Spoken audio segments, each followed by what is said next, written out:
Benih Rahasia Sang Pewaris episode 156. Sambil menahan air matanya, Adam terisak. Aku tidak pernah menyangka dia akan melakukan itu padaku karena kami telah menikah selama lebih dari 20 tahun. Shira, aku bodoh karena tidak bisa membedakan siapa musuhku di antara orang-orang yang dekat denganku. Rachel, Livy, Gilang, dan Tony adalah orang-orang yang paling dekat denganku, tetapi mereka ingin aku mati. Ayah masih punya aku. Hatinya hancur saat mengetahui bahwa ayah sangat tersiksa dengan kejadian itu. Setelah mendengar cerita putrinya, secercah kegembiraan terlihat di matanya. Benar sekali, aku masih memilikimu. Aku beruntung memiliki putri berbakti sepertimu. Ayah, jadi apa rencanamu? Ada bukti kuat yang membuktikan bahwa Rachel mencoba menyakitimu dan Livy adalah kaki tangannya. Juga merupakan fakta yang tidak dapat disangkal bahwa mereka berdua mencoba mengubah surat wasiatmu. Mendengar itu, dia menjadi sangat tertekan hingga dia menutup matanya dan napasnya menjadi lebih berat. Ayah, jangan pikirkan itu dulu. Kita tunggu saja sampai ayah pulih. Kalau ayah tidak sanggup menghukum mereka, aku akan melakukannya untukmu. Adam mengangguk. Ia terkejut tetapi terkesan dengan betapa cerdik dan tenangnya Shira sejak ia berhasil menangkap Rachel dan menangkap Gilang saat ia tidak sadarkan diri. Semua yang telah ia lakukan adalah untuk membalas dendam. Ia berterima kasih kepada surga karena telah menganugerahinya seorang putri yang hebat. Tepat saat itu, sesosok tubuh tinggi terlihat berdiri di dekat pintu. Kenzo lah yang bergegas datang dari Wiharja Group setelah mendengar berita bahwa Adam sudah bangun. Tuan Nugraha, kamu sudah bangun, kata Kenzo gembira. Kenzo, ini semua berkatmu. Shira mengatakan kepadaku bahwa kamu telah menyewa tenaga medis untuk merawatku, dan karena itulah aku bisa sadar kembali. Adam menatap pemuda itu dengan penuh rasa terima kasih. Ini adalah hal yang paling tidak bisa kulakukan. Ia melirik Shira, dan Shira pun berbalik dan menatap matanya. Seolah-olah dia bisa merasakan kegembiraan di balik senyumnya, yang membuatnya tersipu. Maafkan aku karena menunda pertunanganmu. Kalau bukan karena kecelakaan yang kualami, kalian berdua pasti sudah bertunangan. Adam merasa bersalah karena telah merusak hari besar putrinya. Tuan Nugraha, jangan merasa bersalah. Yang terpenting adalah kesehatanmu. Kita selalu bisa memilih tanggal lain untuk pertunangan kita. Kenzo menghiburnya. Adam sangat menyukai Kenzo sebagai menantunya. Terlepas dari kekayaan dan kemampuannya, cintanya kepada Shira terlihat jelas, yang membuatnya menjadi pria yang baik. Tak lama kemudian, dokter membawakan bubur bergizi. Melihat itu, Shira menyuapi ayahnya sementara Kenzo menunggu di luar. Setelah Adam selesai menyantap buburnya, dokter masuk dan Shira meninggalkan ruangan. Melihat pria yang bersandar di dinding di seberangnya, dia tidak bisa menyembunyikan rasa terima kasihnya kepadanya. Dia berperan penting dalam membantu ayahnya sadar kembali, dan pada akhirnya, dialah yang pantas mendapatkan semua pujian itu. Terima kasih. Shira berterima kasih pada Kenzo. Aku akan menghukummu jika mendengarmu mengucapkan kata-kata itu lagi. Saat Kenzo menarik lengannya, Shira jatuh ke pelukannya, dan tak lama kemudian, dia merasakan lengan pria itu melingkari pinggangnya. Kamu tidak perlu berterima kasih padaku karena itu adalah hal terkecil yang dapat kulakukan untuk tunanganku. Kenzo mengecup bibir merahnya tepat setelah itu. Kemesraan mereka di depan umum menarik perhatian beberapa perawat yang berjalan melewati mereka. Mereka semua tersipu karena terpikat oleh sifatnya yang mendominasi, yang menurut mereka sangat memikat. Mereka iri dengan kecantikan Shira dan betapa beruntungnya dia bisa bersama seseorang seperti Kenzo. Dia pasti telah melakukan banyak perbuatan baik di kehidupan sebelumnya sehingga pantas mendapatkannya. Setelah Shira mengetahui mereka tengah diawasi, dia tersipu sambil membenamkan kepalanya di dada lelaki itu dan menutupi wajahnya menggunakan pakaiannya. Saat Kenzo menundukkan kepalanya dan menatap gadis dalam pelukannya, dia tak kuasa menahan diri untuk mencium ubun-ubun kepalanya. Karena ayahmu sudah bangun, kita bisa membicarakan pernikahan kita. Tidak perlu terburu-buru. Shira mengedipkan matanya. Kenzo mencondongkan tubuhnya dan berbisik di telinganya. Tapi aku tidak bisa menunggu lebih lama lagi. Mendengar pengakuan sayang itu, Shira mengerutkan bibirnya untuk menahan tawa. Tidak ada yang bisa kamu lakukan meskipun kamu tidak sabar. Kamu tak berperasaan. Kenzo mendesah, merasa kecewa. Baiklah, kita akan membicarakannya setelah kondisi ayahku membaik. Shira terkikik. Tentu saja. Dia mengangguk. Sementara itu, di sebuah rumah sakit umum di tepi pantai, Bibi Ranti, yang hampir tenggelam, terbangun di hari yang sama. Ia berbaring di tempat tidur, masih dalam keadaan syok akibat pengalaman hampir matinya. Wajahnya sepucat kain. Livy, aku tidak akan membiarkanmu pergi. Aku akan memberitahu Adam tentang identitas aslimu, dan aku menunggu kematianmu, gerutunya. Nyonya, kami sudah membayar tagihan medis Anda, jadi Anda boleh meninggalkan rumah sakit sekarang. Salah satu relawan berjalan ke arahnya. Terima kasih.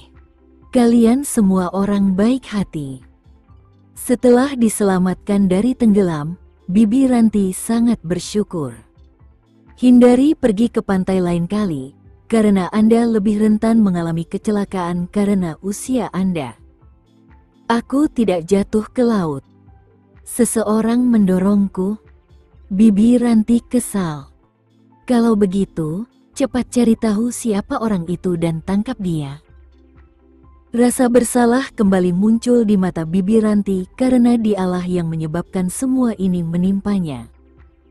Dia menjadi serakah dan mengancam Livy dengan uang 2 miliar.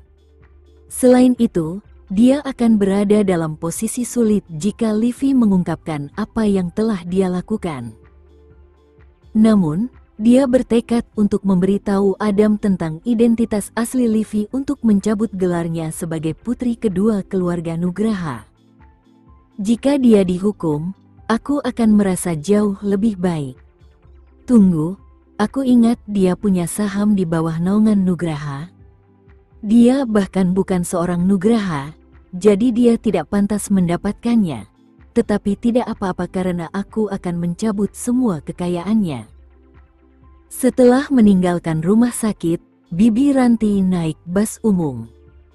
Dalam perjalanan pulang, ia berpikir bahwa Livy tidak akan pernah membayangkan bahwa ia masih hidup, dan ia tidak berencana untuk mempermudah keadaannya.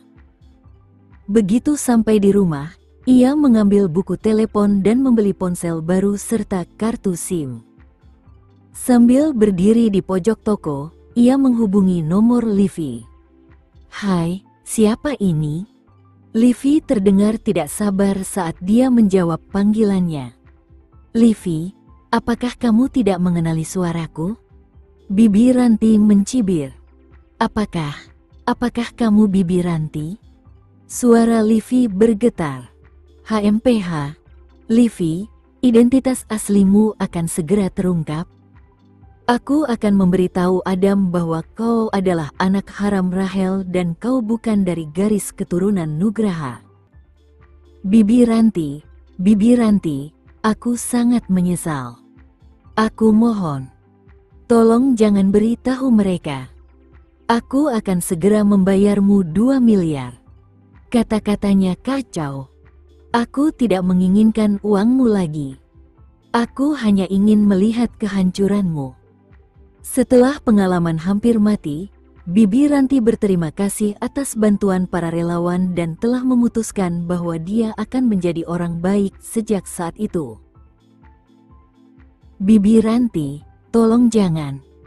Bibi Ranti. Tanpa menghiraukan permintaan Livi, Bibi Ranti menutup telepon. Meskipun tidak memiliki nomor telepon Shira, ia tahu bahwa Shira pasti ada di Nugraja Constructions dan ia dapat menemukannya di sana. Setelah Livi menerima telepon dari Bibi Ranti, darahnya membeku. Ia begitu ketakutan hingga wajahnya memucat saat ia terduduk di sofa, karena ketakutan terbesarnya bahwa Bibi Ranti masih hidup menjadi kenyataan. Ia tidak percaya bahwa ia selamat dari kejatuhan itu. Yang paling membuatnya khawatir adalah akibat yang akan terjadi. Selain identitas aslinya terungkap, ia juga bisa didakwa dengan percobaan pembunuhan. Kedua kejadian itu akan menjadi hal terburuk yang bisa terjadi padanya. Tidak, aku tidak akan pernah membiarkan Bibi Ranti bertemu Shira. Wajahnya berubah marah. Sambil menyipitkan matanya, dia mulai merencanakan untuk menghentikan mereka dari pertemuan itu. Livi tahu Bibi Ranti tidak tahu nomor kontak dan alamat rumah Shira. Dia juga tidak tahu tentang rumah sakit Wiharja. Jadi, satu-satunya cara baginya untuk bertemu Shira adalah dengan pergi ke Nugraha Constructions. Dia bertekad untuk menghentikan mereka berdua bertemu saat niat membunuh terpancar di matanya. Karena sebelumnya dia pernah mencoba membunuh Bibi Ranti, dia siap melakukannya lagi. Saat dia menggaruk kepalanya, mencoba memikirkan kandidat yang tepat untuk menjalankan rencana itu, ayah kandungnya muncul di benaknya. Dia akan bersedia melakukannya jika dia dibayar karena sumber uangnya akan terputus jika Livi kehilangan statusnya sebagai putri kedua keluarga Nugraha. Ketika dia meninggalkan rumah, dia berharap dapat bertemu dengan ayah kandungnya sesegera mungkin. Saat berikutnya, ayah kandungnya terlihat turun dari bus umum di halte bus yang tidak jauh dari rumahnya. Rasanya seperti surga telah menjawab doanya. Pria itu agak terkejut melihat putrinya karena dia ada di sana untuk meminta lebih banyak uang darinya. Dia benar-benar gagal karena dia menganggur dan kecanduan judi. Di waktu lain ketika dia mendapat uang dari Livi, dia menghabiskannya dengan berjudi. Dan sekarang karena tidak ada orang yang bisa dimintai tolong, dia datang mencari putrinya untuk meminta bantuan. Merasa malu, dia menghampiri dan bertanya, "Livi, masalahnya, aku sedang butuh uang. Bisakah kamu? Masuklah. Ada sesuatu yang perlu aku bicarakan denganmu." Livi mengundangnya ke rumahnya. Merasa tersanjung dengan undangannya, dia menggosok tangannya dan bertanya, "Bolehkah aku masuk?" Setelah mereka berada di aula utama, Livi bertanya dengan rasa ingin tahu. "Siapa namamu?" "Namaku Aswin." "Bukankah ibumu pernah menyebut namaku sebelumnya?" Setelah tersenyum meremehkan, dia melanjutkan, "Aku pasti sangat tidak berguna sampai-sampai ibumu malu menyebut namaku." Saat Livi melirik Aswin, dia sama sekali tidak berniat mengakuinya sebagai ayahnya. Dia lalu menceritakan kepadanya tentang situasi sulit yang sedang dialaminya. "Apa? Kau hampir membunuh pembantumu? Dan dia masih hidup?" Matanya membelalak karena bingung. Saat ini, dia pasti berencana untuk mengungkap identitas asliku. "Aku akan tamat jika dia bertemu Shira." Aku akan dikeluarkan dari keluarga Nugraha dan tidak akan bisa memberimu uang di masa mendatang, seru Livi. Tentu saja, Aswin enggan membiarkan putrinya mengalami hal itu. Ia justru bangga melihat putrinya memiliki watak seperti wanita muda dari keluarga kaya. Livi, apa yang kamu inginkan dariku? Dia menatap putrinya, ingin membantunya. Aku ingin kau memastikan bahwa Bibi Ranti dibungkam selamanya. Aku ingin kau menghentikannya bertemu Syirah. Dia mengerutkan kening. Lalu apa yang kau inginkan dariku? Besok, aku akan meminta beberapa orang untuk membawanya ke suatu tempat, dan kau harus membunuhnya untukku. Aswin tidak pernah menyangka putrinya akan sekejam itu. Livi, tidak adakah cara lain untuk menyelesaikan masalah ini? Apakah kamu bersedia membantuku atau tidak? Jika kamu tidak membantuku, tamatlah riwayatku, Livi memaksa. Dia tidak merasa bersalah memanfaatkannya untuk menyelesaikan masalahnya. Mendengar itu, Aswin menjadi gugup dan mengaku, "Aku tidak punya nyali. Setelah ibuku melahirkanku, kau tak pernah ada untukku. Apa kau tidak merasa kasihan padaku? Jika kau ingin aku mengakuimu sebagai ayahku, kau harus melakukan ini.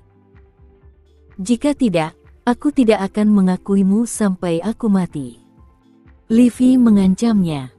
Saat Aswin berdiri di depan putrinya, dia bersimpati padanya dan ingin mendengarnya memanggilnya, "Ayah." "Tentu. Aku akan menyingkirkannya untukmu," katanya sambil menggertakkan giginya. Melihat bagaimana dia setuju melakukannya untuknya, Livi tersenyum karena akhirnya menemukan kambing hitam dan menjawab, "Kamu adalah ayah terbaik yang bisa kuminta." Mendengar Livi memanggilnya ayah, Aswin sangat gembira. Berdasarkan wewenang yang dimiliki Livi, ia dapat memerintahkan para penjaga keamanan Nugraha Constructions. Ia segera menelepon ruang pengawasan dan memberitahu mereka bahwa jika seorang wanita bernama Bibi Ranti meminta untuk bertemu Syirah, mereka harus segera memberitahu dia. Kemudian, ia akan meminta mereka untuk membawanya ke lokasi di sekitar lokasi tersebut. Petugas keamanan menyetujui permintaannya, mengetahui bahwa dia adalah putri kedua Adam Nugraha. Agar Bibi Ranti tidak bertemu Syirah, Livi segera pergi ke Nugraha Constructions untuk mencari lokasi yang cocok untuk melaksanakan rencananya. Akhirnya, ia menemukan gudang kosong di sebelah perusahaan. Karena ini merupakan pertemuan langsung pertama Aswin dengan putrinya, ia tidak dapat menyembunyikan kegembiraannya melihat betapa cakapnya Livi dan bahwa ia akan mewarisi Nugraha Constructions. Ia tahu bahwa Adam mempunyai 2 orang putri tetapi tidak mempunyai anak laki-laki, maka ia yakin bahwa setiap putrinya akan mewarisi setengah dari warisannya.